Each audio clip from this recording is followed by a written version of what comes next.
If you've seen me around before, you probably know that I'm a massive fan of the F-Zero series. So, in the latest Direct, when Nintendo revealed that F-Zero 99 would be coming to the Switch Online service, I was a little disappointed in all honesty. The announcement felt a bit cruel at the time. I mean, it had been over 20 years since the last F-Zero game released in the West, and this was all they had to show for it? Personally, I was hoping for either a remaster of F-Zero GX, because that game is incredible, or a fully fledged new entry. But I wanted to go into F-Zero 99 with an open mind, give it a fair shake, and now that I've played it, I've seen the light. This game has won me over, and I can't put it down. F-Zero has always been a very skill-based game, and 99 is no different. It may appear to be simplistic, with it being based on the original SNES game, but behind that 16-bit exterior, there is so much nuance and complexity. A prime example of this is the energy mechanic. Like with the previous entries, this serves as a fantastic risk-reward system. Of course, by boosting you can pull ahead of the pack, but this depletes your meter slightly.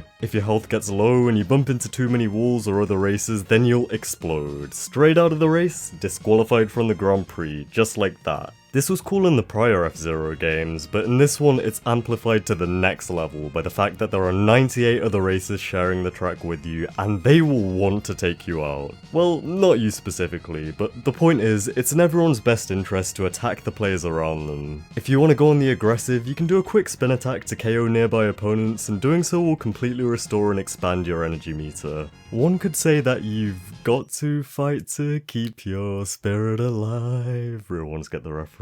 I think that this is why F-Zero works so well with the 99 Battle Royale style of gameplay. The series has always had something of a combat focus, and that really shines here. It kinda reminds me of the Death Race mode from F-Zero X, where you went round in an endless loop, taking down every racer until you were the last man standing. The difference here is that you still need to think about winning the race as well. You have to meticulously weave your way around every bend, sometimes sliding or taking your foot off the gas completely for particularly sharp turns.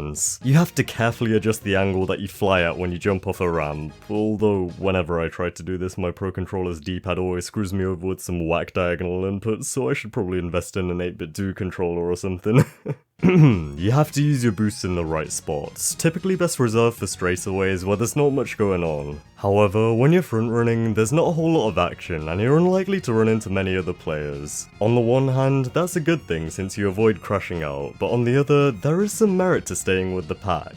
When you use your spin attack on the other racers, these gold super sparks will fly out of them, so naturally in places where everyone's grouped tighter together, you'll end up collecting more sparks. Pick up enough of them and you'll be able to jump onto the Skyway, a road in the air which speeds you ahead and cuts out parts of the track. You can just use it as soon as you get it, but it's much better to be more tactical about it. If there's some sharp turns, icy roads or landmines coming up, then you can use the Skyway to avoid all of that altogether and watch everyone else beneath you suffer through it. If you're about to die, then it can also be a good get out of jail free card to avoid everybody else and land yourself safely in the recovery zone. It's such a simple idea, but it adds so much depth to the game's strategy. No matter how good you get though, there are always going to be those times where you'll bash into a wall or one of those annoying red cars and lose a lot of ground. This happens all the time in games like Mario Kart, where you get hit by a blue shell or have your item stolen by a boo right when you need it the most. What separates F-Zero from that, however, is that if you fall behind, it's usually on you. Maybe you boosted at the wrong moment or didn't react quickly enough to an upcoming hazard.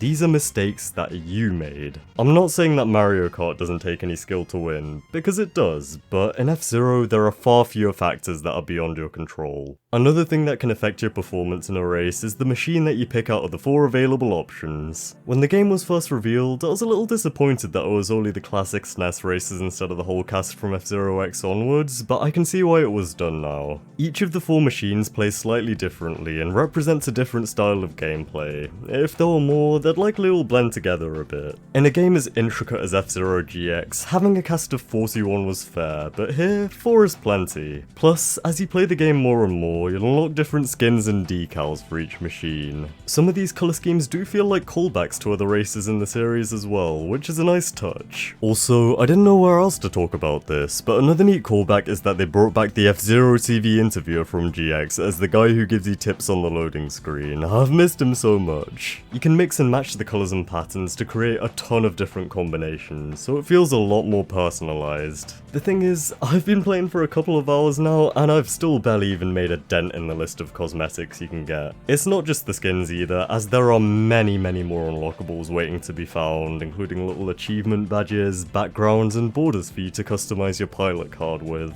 It's a strong incentive for you to keep playing, and to freshen things up, the game has a few different modes to try out. Naturally, you have the standard F-Zero 99 races, where you play through a single track and try to come out on top. But then you also have the Grand Prix, where you have to go through 5 courses in a row. With each race, a certain number of players are eliminated until you're left with only 20 at the end. It feels so satisfying to make it through each round, and whereas the earlier races feel hectic and chaotic, the later ones feel much more intense as the numbers slim down.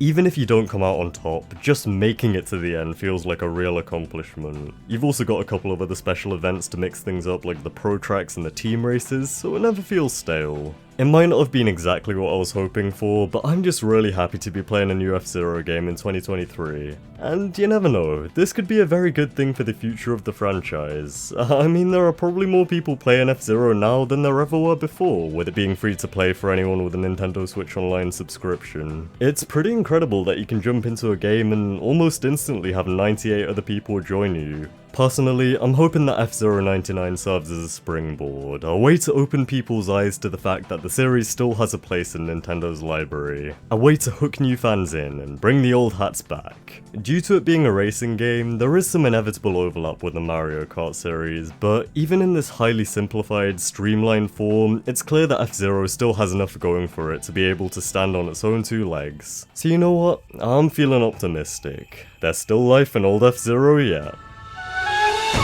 Hey, thank you so much for watching. I was just having such a good time with this game, so I wrote this video completely on a whim. Let me know how you're finding F-Zero 99 down in the comments, I'd love to hear your thoughts, and I will hopefully see you around.